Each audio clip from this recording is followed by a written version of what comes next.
Mettez-vous à couvert, allez! Hinter der Sandsäcke! Hier, eingeschaltet von der deutschen Les Armee! Allemands! Die kommt Los des Trucs de jetzt! ça! J'en ai marre! Hinter den Sandsäcken schon! Sanitäter! Los geht's! Oh! Mir nach! Allez, allez, allez! Er braucht Hilfe! Er wurde getroffen! Ennemi à terre! Rejoignez avec l'autre section! Des soldats allemands! En Bon, on y va, les gars! Et une grenade!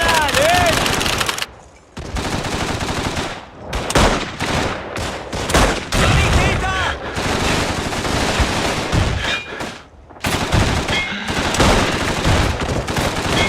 Débauche à découvert! Plein nord! Avancez jusqu'à ce basket! Qu'est-ce qui t'arrive? T'as pas l'habitude que l'ennemi Les aille pas? Allemands vont nous massacrer! Des Allemands! Au nord-est! Il me faut des munitions! Allez, allez, allez! Allons-y! Ça va sauter! Maintenez la pression! Rafalen!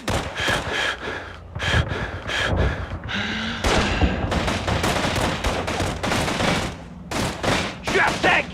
On y va!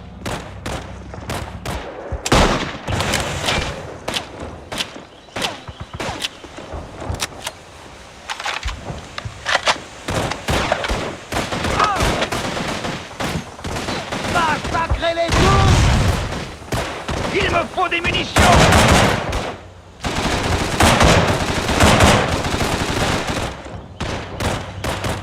J'en ai eu un! Beau boulot! Les Boches tentent un dernier assaut sur l'est de la ville! À couvert, On va leur vite! montrer ce qu'on sait faire!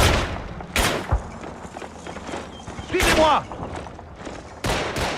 Allemand à découvert! Plein Est! Allez, allez, allez!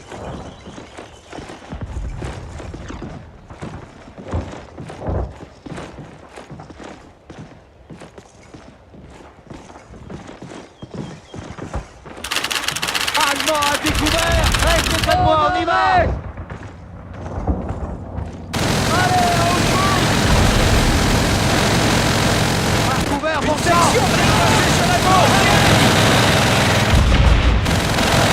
Allemand à découvert!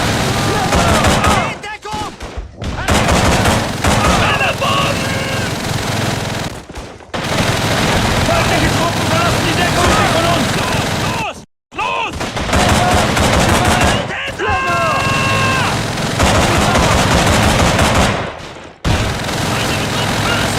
À couvert, bon sang!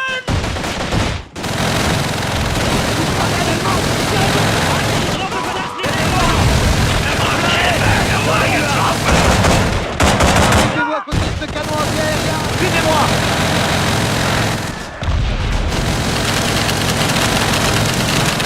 Envoyez la sauce! Mettez-vous à couvert, allez!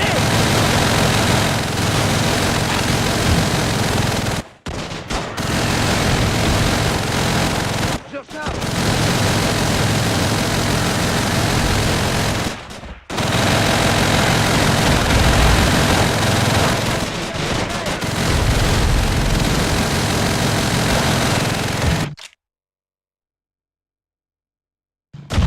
Abritez-vous à côté de ce canon anti-aérien!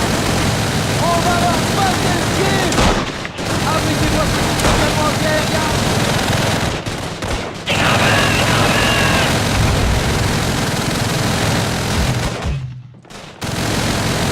Pivote! Il faut quelque temps!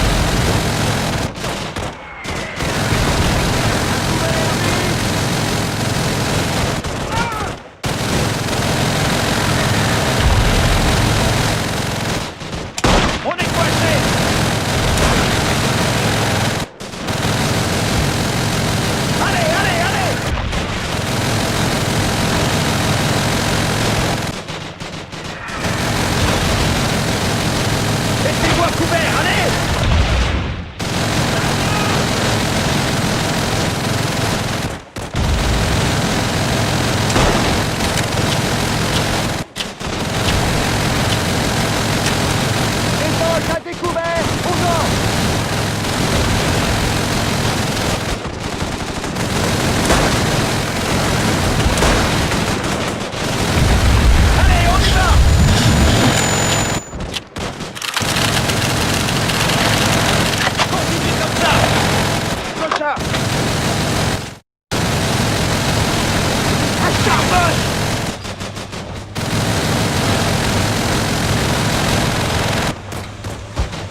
Allons-y!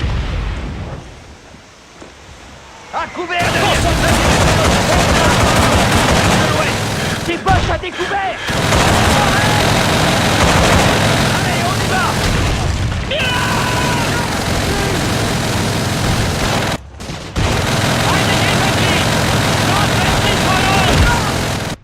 Na los, los jetzt! À découvert! Los, los, los! Allez, allez, allez! Mettez-vous à couvert, allez! Los, geht Deckung! Nachhilfe! Wir wurden getroffen!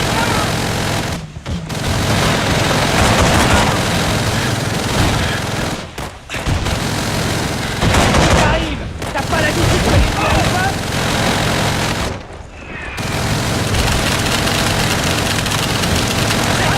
Allez!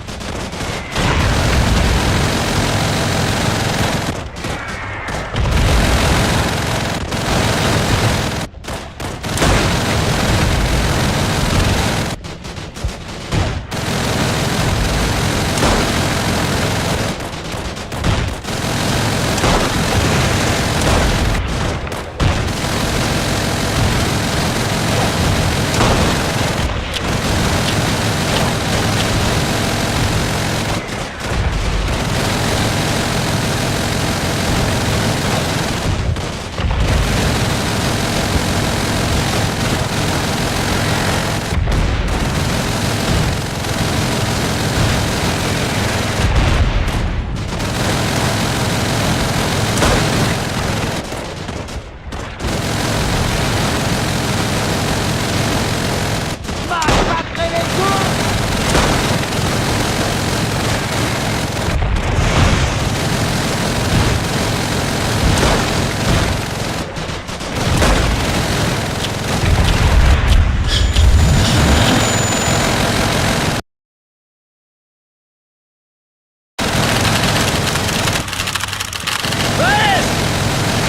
Appliquez-vous ce canon anti-aérien!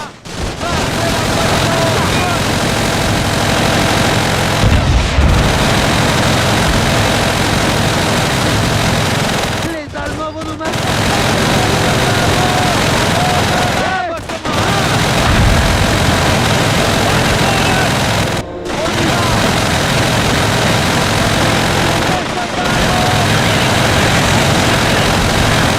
Feindliche Infanterie! Restez près de moi! Les Allemands! À côté des caisses! Feindliche Infanterie! Neben den Kisten! Hinter den Sandsäcken in Schutz! Schnell! Und am Boden! Les Boches à découvert! J'en ai eu un! Je l'ai eu! En avant! Feindliche Infanterie! En plein dans le mille!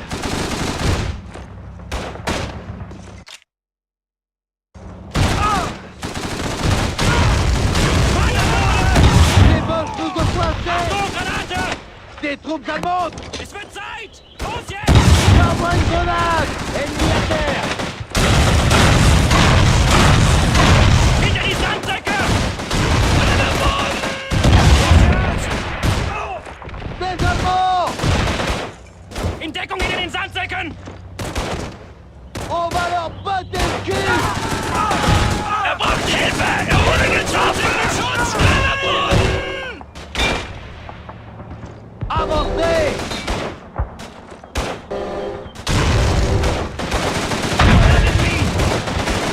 Eine Granate kommt sofort! Une grenade! In Deckung hinter den Sandsäcken! Hier! Les Boches nous ont coincés! En avant! Des Boches! Wir folgen! Allez, on se bouge! Ennemi à terre! Sanitäter! Okay, Bewegung! Keine Zeit verschwenden! À couvert! Infanterie allemande à côté des On sacs y de va, sable! bouge! Passez la pression! Des Allemands à côté des sacs de sable! Zurückziehen! Hinter den Sandsäcken! à côté de ce canon anti-aérien.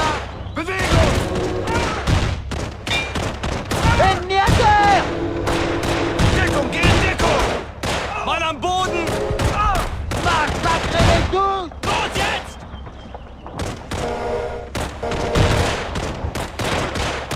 J'en ai eu un. Rückzug zu Sekundärpositionen!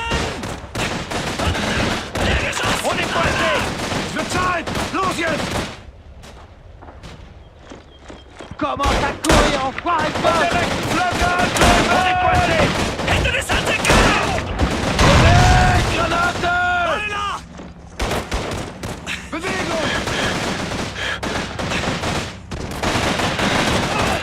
Continuez à tirer, les gars! En avant. Eine Granate! Auf die feindlichen Positionen vorrücken! Nimm die Sandsäcke als Deckung. Mettez-vous à couvert, bon sang! C'est fini pour lui. En avant. Na los!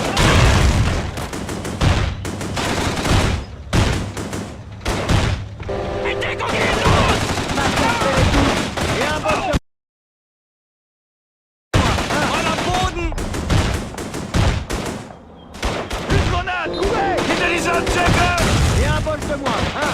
Abritez-vous derrière ces sacs de sable.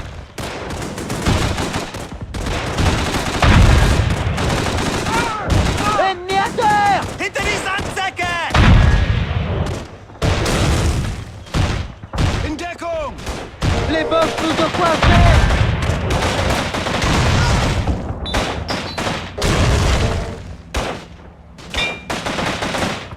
Achtung! Granate! Geh in Deckung! Mann am Boden! Alle nach! À couvert! Restez avec moi! Vorwärts! Je lance une grenade. Des poches à découvert. Au nord-est. Na los! Los jetzt! Achtung, Granate! Nehmen Sie die Sandsäcke als Deckung! Restez avec moi! J'en ai eu un. Je l'ai. On avance! Les Allemands. Du côté des sacs de sable.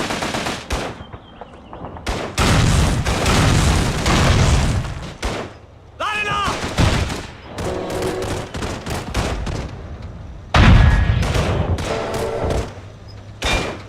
Je lance une grenade.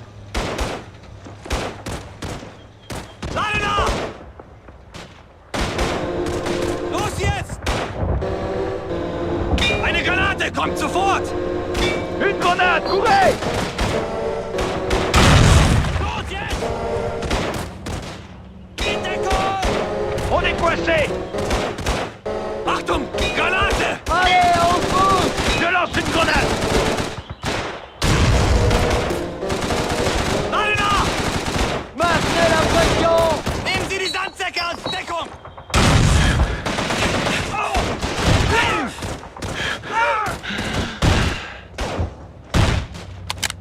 Mitkommen! À couvert, bon sang! Allez, on pousse! Je balance une grenade. Attention, mettez-vous à couvert! Achtung, werfe eine Granate.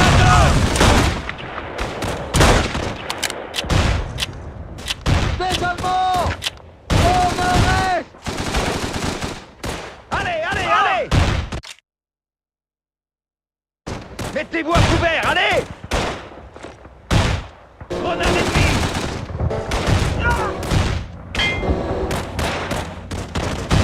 Allez, allez, allez! Hinter die Sandsäcke! On va repousser ces enfoirés.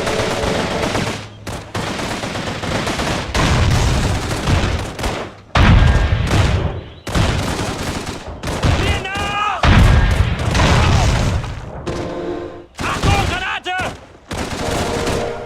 Un bon petit boss! Il a son compte! À couvert, bon sang!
devant. C'est fini pour lui. Faites gaffe. Allez, Un envoyez-les char à en bout. enfer.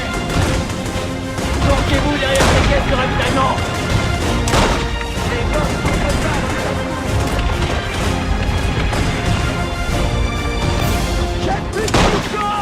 Il est attaqué de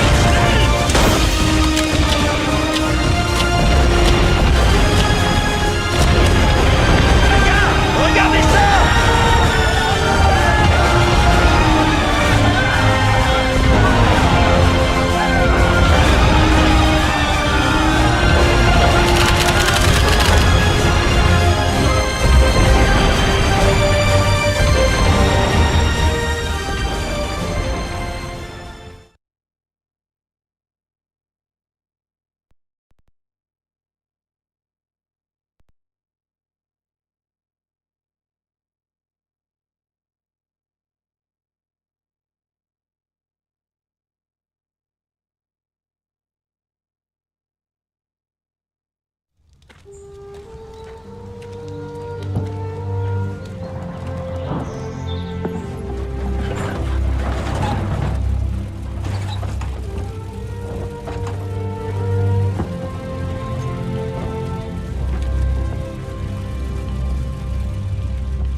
Moi, c'est Guzzo.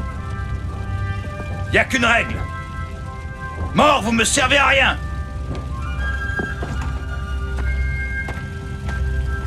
Y a pas mieux pour motiver les troupes? Si tu cherches l'inspiration, t'as qu'à lire un poème.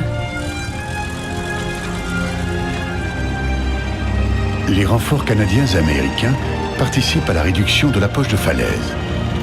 Ils coupent ainsi toute possibilité de retraite aux troupes allemandes.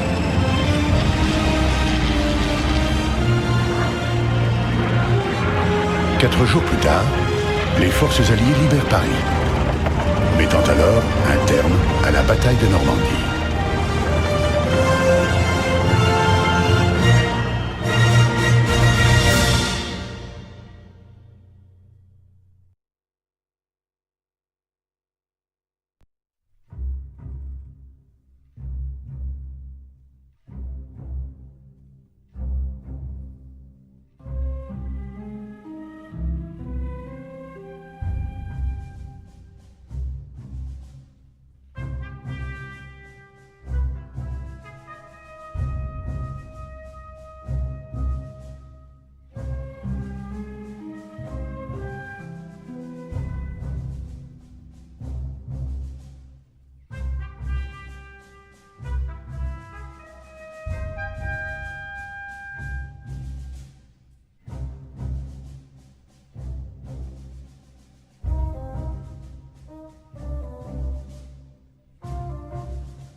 got assigned to the company up in the hedgerows, and they had just come off of a pretty bad beating up a hill number. Everything was hill number, I don't know, 122 or something.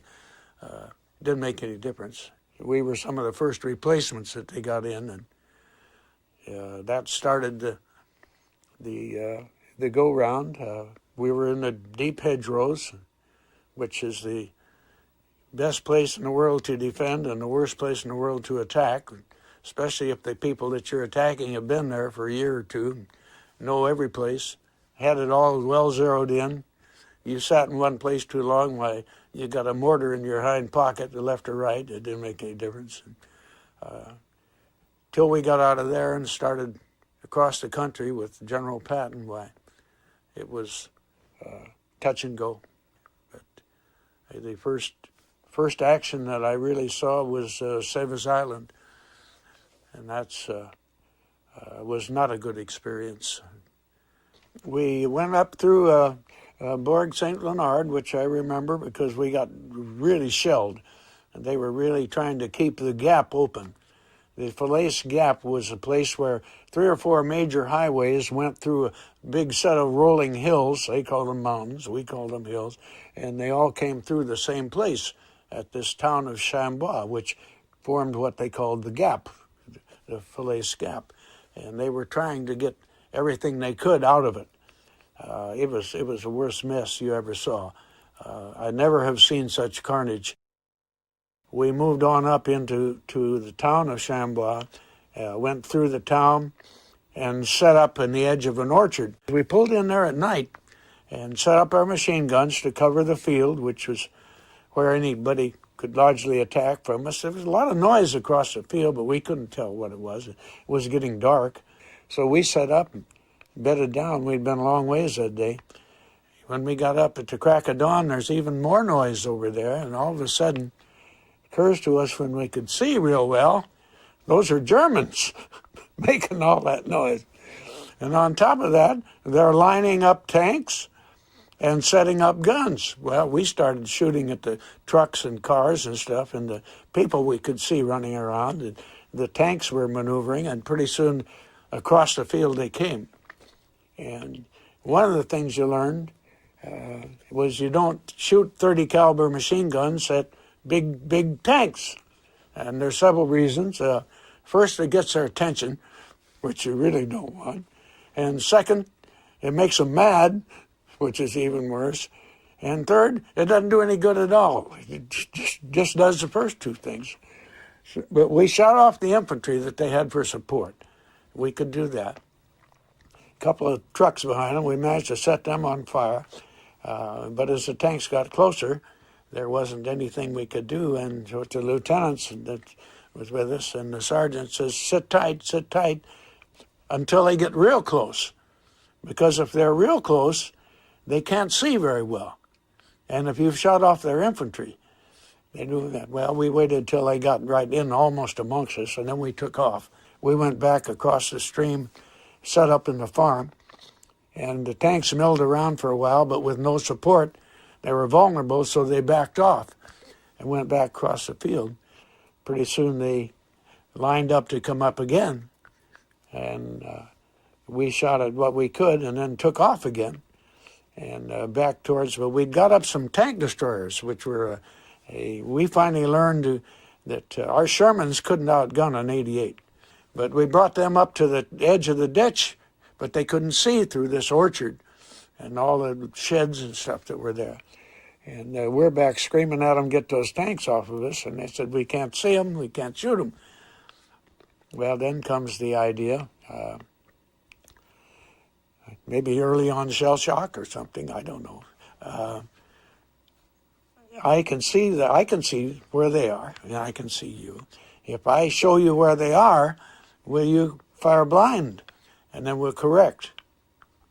And they said, sure. So, all right, I lined it up myself and say that small building there, which were made just out of almost loose stones.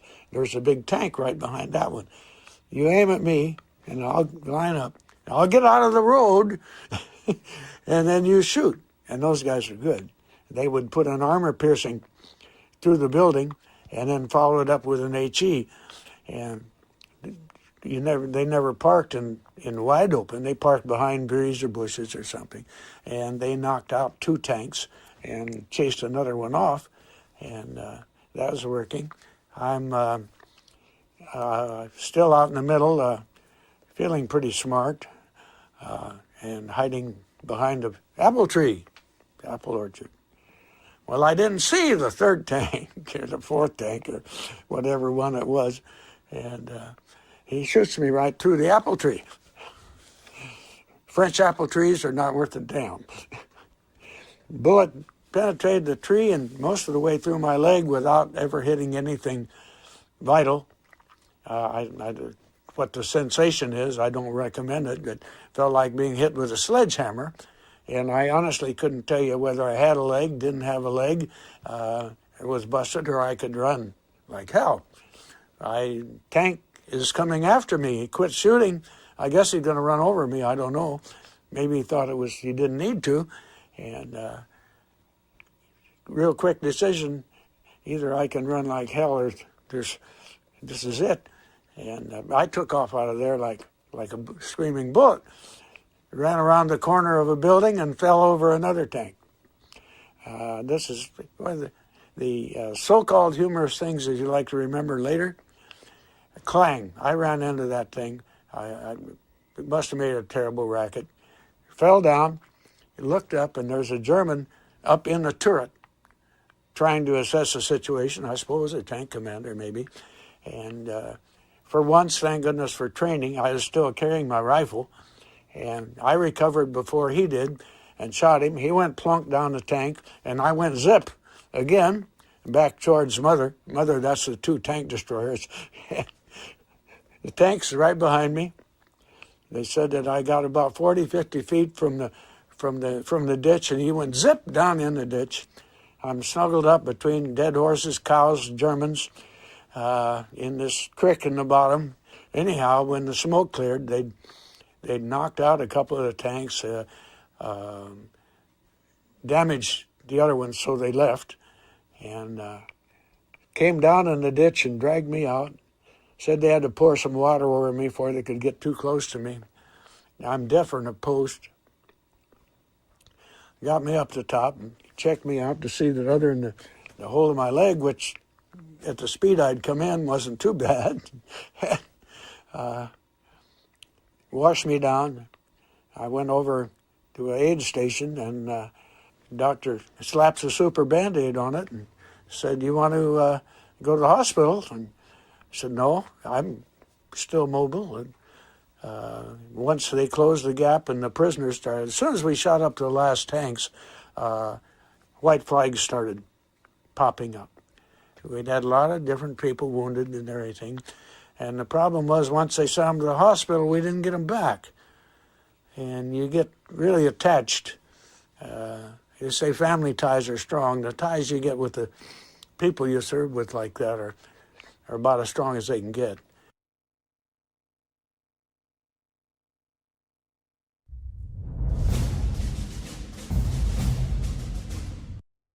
In Sherman tank, my function was the main gunner. The whole team was 5 of us. The commander of the tank, I was the gunner, then a loader and a radio operator, and then down in the front there was a driver and a second driver, which also had a machine gun in the bottom. So now, my very beginning, when we went in a battle not very far from Caen, was a little shaky. After a couple of days, you get used to it. So when you see killed people, killed soldiers, you don't react. It's only first day that you are shaking. And after that, well, it's like a nothing, because your affection is different, because you get used to it. Until we got on that hill 262, the Falaise. That was a hell. I don't know how many vehicles we destroyed. we lost 5 tanks. In my tank, we got 2 anti-tank bullets. One bullet hit the transmission where the oil flown everywhere and a fire started. So in a tank, the oil was burning, so now the main driver was killed, second next to him was killed. I was shocked and lost my power to do anything. I was halfway, didn't know what to do. But the loader, he got out first. The commanding, he jumped out from the tank. The loader and the radio operator, by me, he got out, and I hardly came to the tower, to the opening on the top. And he helped me out. He grabbed me in here by my arms in here, and he helped me to pull me out. But he left me halfway hanging. He fell because he burned more inside, because the flame was going through the hole, and my legs were burning. By the time I got out, so one thing I remember up to today, for a moment I was thinking, what is heavier, the legs or my head? If the legs are heavier, I slipped again.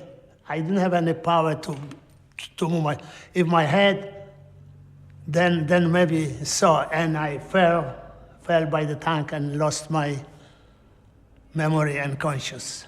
And that was all. When I woke up, I was about maybe 300, maybe 500 yards away in the woods, and somebody covered me with some kind of a blanket. But already my blood was all over, and I was burned, my hair burned, and what was left on me is on this side. But this side was already completely burned. My trousers on one legs, and so anyway, my legs were burned very, very bad. So I lay down for a couple hours, and we were laying on one path. Maybe there was about 40 of us or 30. And the German came, and they were hitting a little one officer, because somehow they felt that he knows German. And they were asking if he speak German and so on. And he said, no, but they were just playing with him. And that was about an hour. Then suddenly our unit came, they ran away. So my fighting was short, because between Caen and Falaise, that was over a month. And that was all.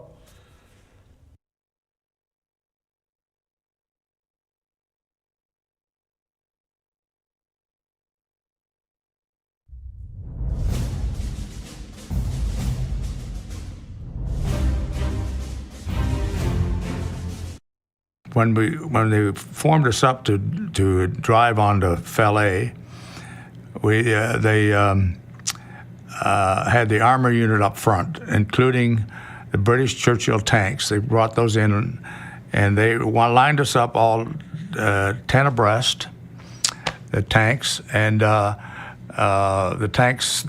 Churchill tanks had flamethrowers with them. They pulled a tank behind it, an armored tank behind, holding the fluid, and the line ran through the tank, and they shot the fluid out the front end. They would hit anywhere from 150 to 200 yards with fluid. It would burn and just burnt everything in front of them.